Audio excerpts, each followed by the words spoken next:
আজকে আমরা শিখব সিম্পল প্রেজেন্ট টেন্স। আমি আগেই বলেছিলাম টেন্স মানে কি। টেন্স মানে হচ্ছে সেন্টেন্সের মধ্যে ভার্বের কাজটি যে সময়ে ঘটে সেই সময়টিকে টেন্স বলা হয়। সেই সময়টি যদি অতীতের কোনো ঘটনা হয় সেইটিকে বলা হয় পাস্ট টেন্স। সময়টি যদি বর্তমান সময়ে ঘটে থাকে তাহলে সেইটি হবে প্রেজেন্ট টেন্স, এবং সেই সময়টি যদি ভবিষ্যতে হয়ে থাকে, কোনো এক সময় হবে এমন বোঝায়, সেইটি হবে ফিউচার টেন্স। তো আজকে আমরা নিয়েছি সিম্পল প্রেজেন্ট টেন্স। প্রেজেন্ট টেন্সের মধ্যে চারটি ভাগ এবং প্রত্যেকটি অর্থাৎ পাস্ট এবং ফিউচারের মধ্যেও চারটি ভাগ আছে। তার মধ্যে প্রথম ভাগটি হচ্ছে simple present tense. Simple present tense আমরা চিনব কিভাবে? সিম্পল প্রেজেন্ট টেন্স চিনতে গেলে আমাদের তিনটি বিষয় লক্ষ্য রাখতে হয়। এই তিনটি বিষয়ের মধ্যে যখন কোনো একটি বিষয় বোঝাবে তখন সেটি অবশ্যই হবে সিম্পল প্রেজেন্ট টেন্স। সিম্পল প্রেজেন্টের অন্য নাম হচ্ছে প্রেজেন্ট ইনডেফিনাইট টেন্স, একই টেন্স এটি। সাধারণ কোনো ঘটনা, প্রথম বিষয়টি হচ্ছে সাধারণ কোনো ঘটনা। তো যেমন ধরো সেন্টেন্সের মধ্যে অর্থাৎ কিনা আমাদের কখনো এমন কোনো সেন্টেন্স আমরা পেয়ে থাকি যেগুলিকে আমরা সময়ের মধ্যে আনতে পারি না।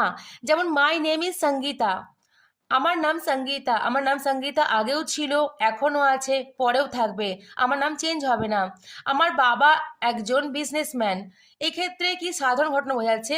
অথবা যদি বলি আমি সে স্কুলে যায়, হি গোজ টু স্কুল, সাধারণ একটা বিষয় বোঝাচ্ছে। সব থেকে বড় কথা, যখন কোনো সেন্টেন্স এমন পাওয়া যায় যেইগুলিকে সময়ের মধ্যে আনা যায় না।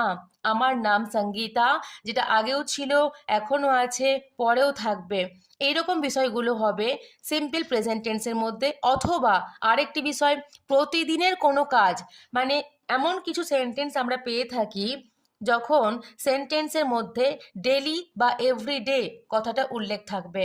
সেন্টেন্সের মধ্যে ডেলি বা এভরিডে থাকলেই সেটি অবশ্যই হবে কিন্তু সিম্পল প্রেজেন্ট টেন্স। যেমন মা প্রতিদিন রান্না করে, my mother cooks everyday.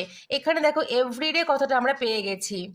Everyday বা ডেলি যখন এইরকম মানে এই দুটো শব্দের মধ্যে যদি উল্লেখ থাকে সেন্টেন্সের মধ্যে, সেটি অবশ্যই হবে সিম্পল প্রেজেন্ট টেন্স।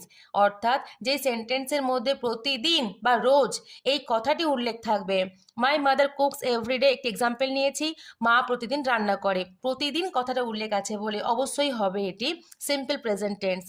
আরেকটি বিষয় হয় চিরন্তন সত্য ঘটনা, অর্থাৎ এমন কিছু সেন্টেন্স আমরা পেয়ে থাকি যেইগুলিকে কখনোই চেঞ্জ করা যায় না, সেইগুলিকে বলা হয় চিরন্তন সত্য ঘটনা। যেমন একটি এক্সাম্পল নিয়েছি,